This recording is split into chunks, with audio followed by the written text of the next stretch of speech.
Welcome to Chillin' 101. We hope this video helps. You'll begin by confirming your network and carrier voicemail are active. Without that, visual voicemail won't appear. Once ready, open the phone app and tap the voicemail tab.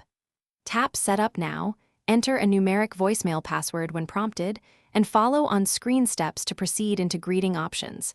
This establishes your mailbox and secures access so only you can retrieve messages. Now you'll set the message callers here. Tap Greeting, then choose Default or Custom. Pick Custom to personalize. If you choose Custom, tap Record, speak clearly and naturally, then tap Stop. Play the recording to verify clarity and content. If you don't like it, re-record until it sounds right. Once satisfied, tap Save so the greeting becomes active. This step ensures callers get the correct information and your mailbox is ready to accept messages.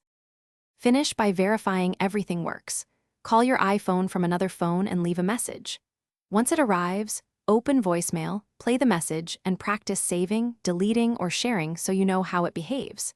If you don't see the voicemail tab or messages fail, make sure carrier settings and iOS are up to date, restart the phone, and if needed, reset network settings.